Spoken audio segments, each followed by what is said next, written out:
You're right, candidate number 20! Mr. 20 is Benji Nukuako of San Leonardo.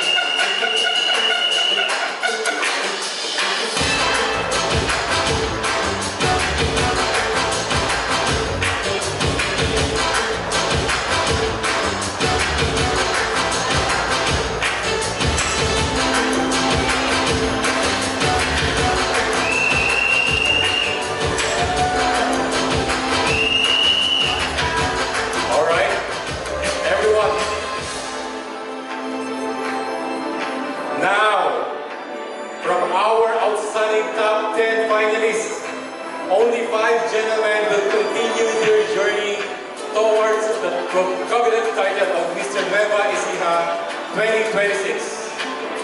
The results have been carefully consolidated, checked, and verified by our official tabulation. Alright, the names we are about to announce are in no particular order. As your names go, please step forward to the center stage.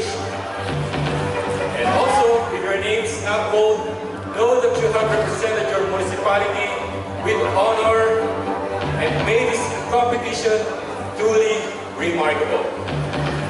Ladies and gentlemen, here are your top 5 finalists for Mr. Nueva Ecija 2026.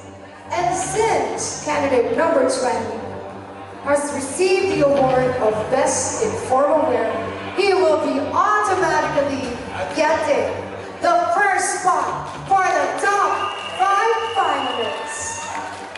Congratulations once again, candidate number 20.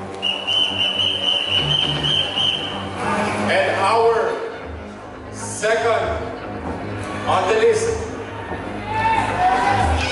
Who's your bet, guys? See you guys, Martina. Guys, guys. Who's your bet? It's candidate number 1. Congratulations, candidate number 1. You're so far.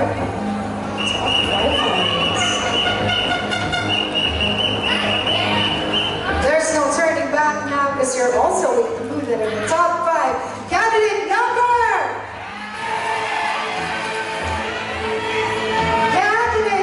12.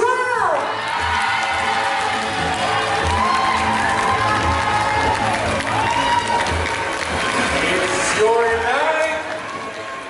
Candidate number 16.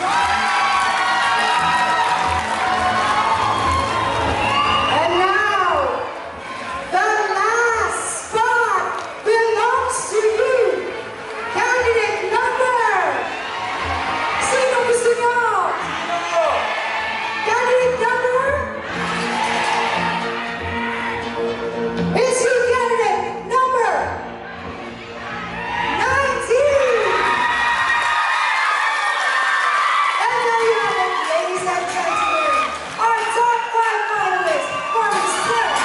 Nueva Ecija 2026.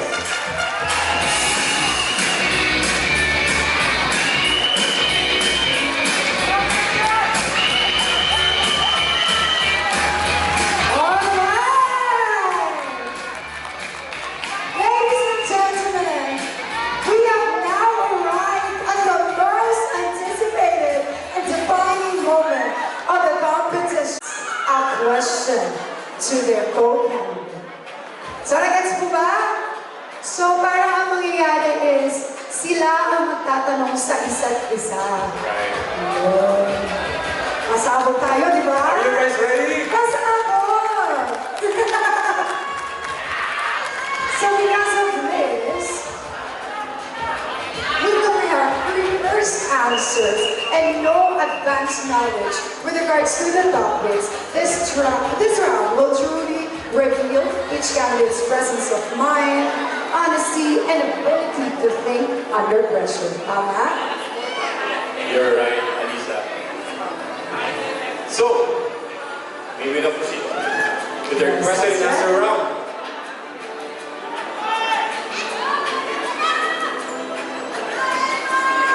So first on the list of our top 5. Come on up, candidate number 20.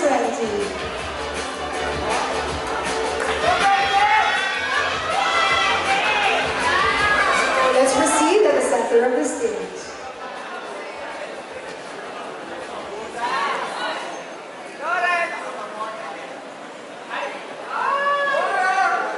Alright, candidate number 20, like what we've said, you're going to pick on the bowl, and then whoever you chose, that's going to be your... The one who's gonna ask the question. Answer the question. Okay, he Your picked questions. Angelo Rada, candidate number 1.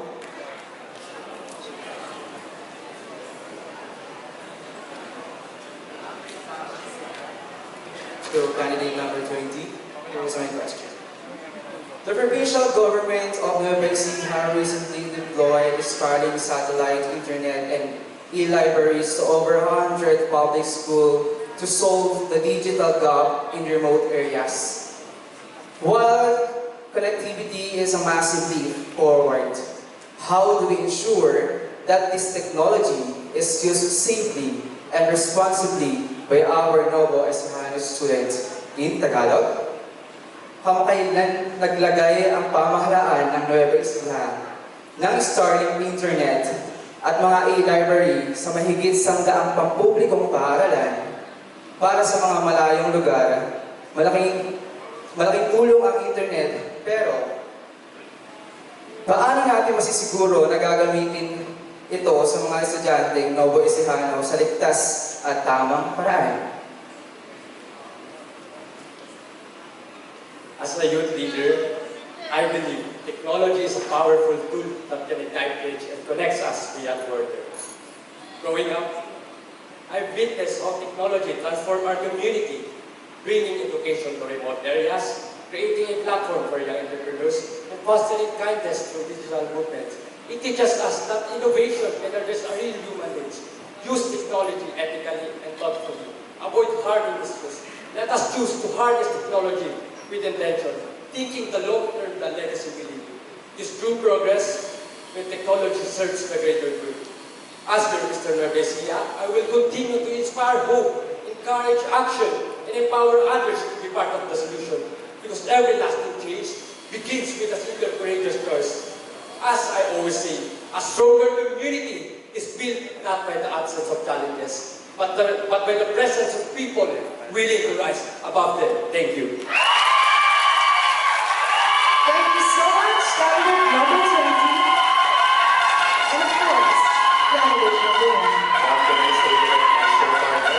Grabe, una pa lang yan, partner. Let me remind you everyone na nakakaisa pa naman po tayo. So now let's move on to our next finalist, which is si candidate number 1, Angelo. Good evening, Angela. Hear me now.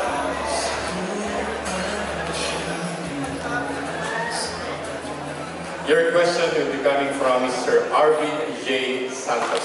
Candidate number 19.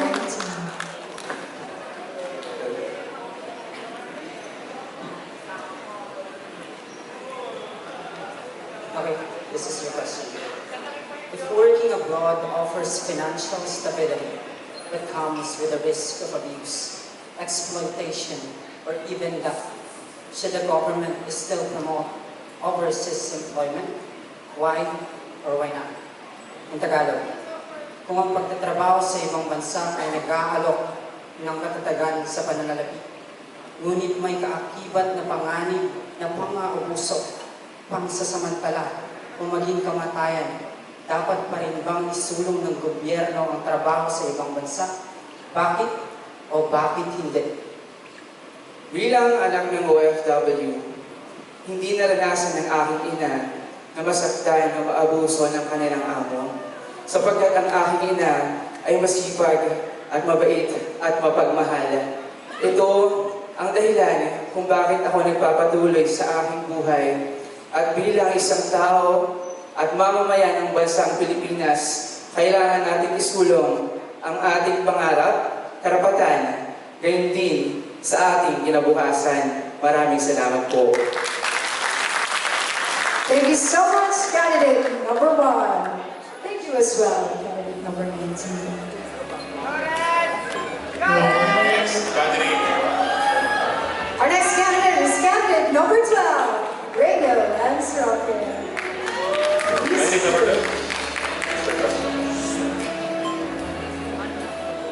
You pick Mr. Edmar Cadiente. Yes, candidate number 16.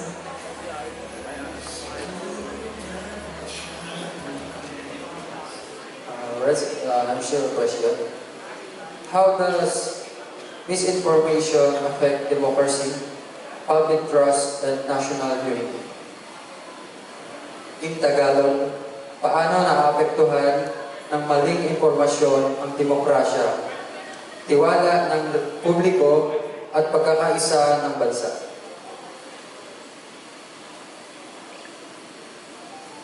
Tagalog. Paano naapektuhan ng maling impormasyon ang demokrasya, tiwala ng publiko, at pagkakaisa ng bansa? Para sa akin, nadamay ang democracy natin sa maling paraan sa paggamit ng social media. Sa panahon ngayon, ang misinformation ay nagagaling na sa social media.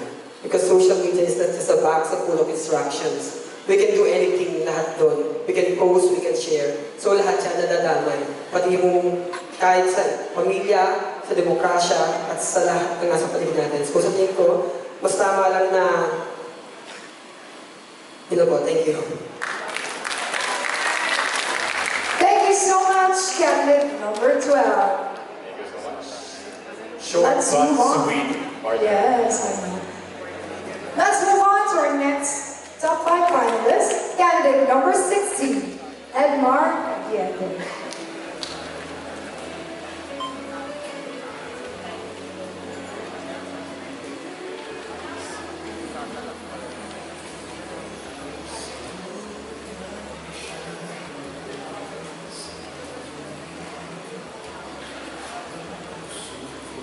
You chose Riniel Roque.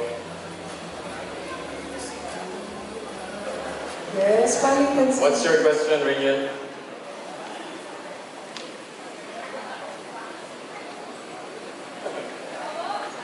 Okay. Recently, authorities discovered smuggled onions hidden in a warehouse in Nueva Ecija, raising concern about the continued entry of illegal agricultural products into the market. Nueva Ecija is one of the country's top onion producing province. Yet, many local farmers continue to suffer because of smuggling.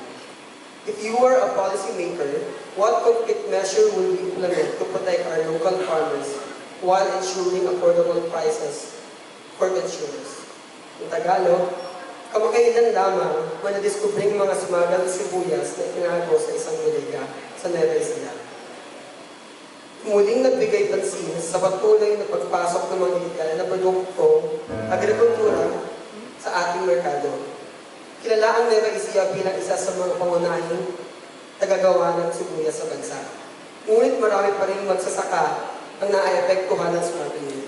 Kung ikaw ang may kapangyarihan gumawa ng hakbang para tugunan ang problemang ito, paano mo protektahan ang ating mga lokal na magsasaka habang tinitiyak na nanatiling abot kaya ang presyo ng sibuyas para sa mga namimili?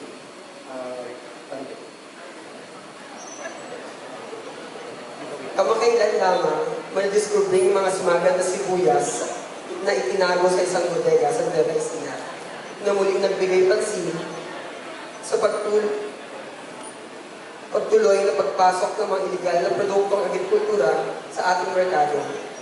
Kilala ang Nueva Ecija bilang isa sa mga pangunahing tagagawa ng sibuyas sa bansa. Ngunit marami pa rin magsasaka ang naepektuhan ng smuggling.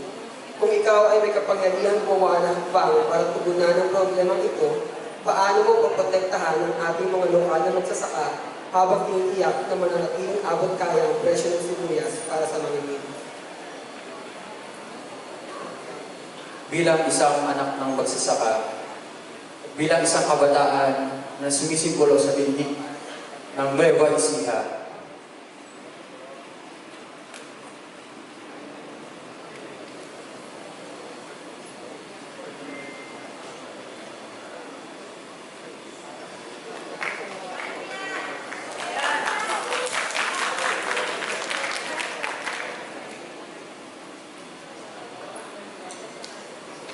bilang anak ng magsasaka, ang masasabi ko ay lahat tayo ay dapat magkaroon ng disiplina sa sarili at magsumikap para maabot natin yung ating mga pangarap at para hindi na natin kailangan na manglamang sa kapwa natin.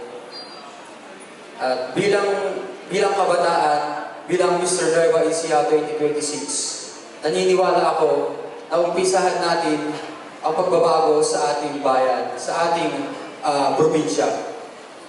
Umpisahan natin na magkaisa upang mabago ang kabataan. Yun lamang po, maraming salamat. Thank you, candidate number 16 and candidate number 12. Right, our last candidate. Next choice, number 19. Your question will be coming from Mr. Ben. Candidate number 20.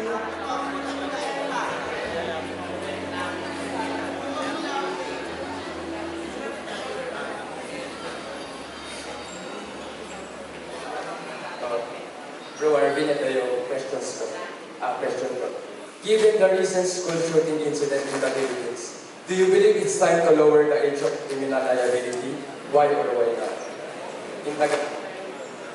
Dahil sa kamakailang insidente ng pamamaril ng isang estudyante sa paaralan sa Pilipinas, naniniwala ka bang panahon na upang ang edad ng criminal liability? Bakit oo, bakit hindi? Lowering the age of criminal responsibility is not a solution to achieve a conducive environment. You know, if we think deeply in our society, the first victim of the child is because of poverty, neglect, abuse, lack of support of mental health awareness and education. I always believe in this quotation. It always takes a village to raise a child. But a child who is not embraced by the village will burn it down to fill its one. That's why as an advocate for education, as next Mr. Nueva Ecija 2026, we will empower the children, but also their parents. Because the first foundation of children is in the home.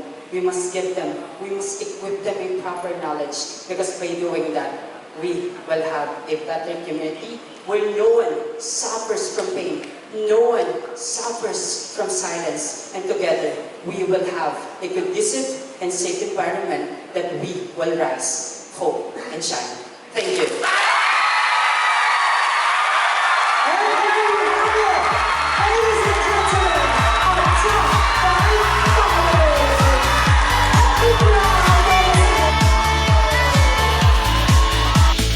Sashes gleaming like the stars they wear, walking runways with royal flair, heartbeats racing as the judges see.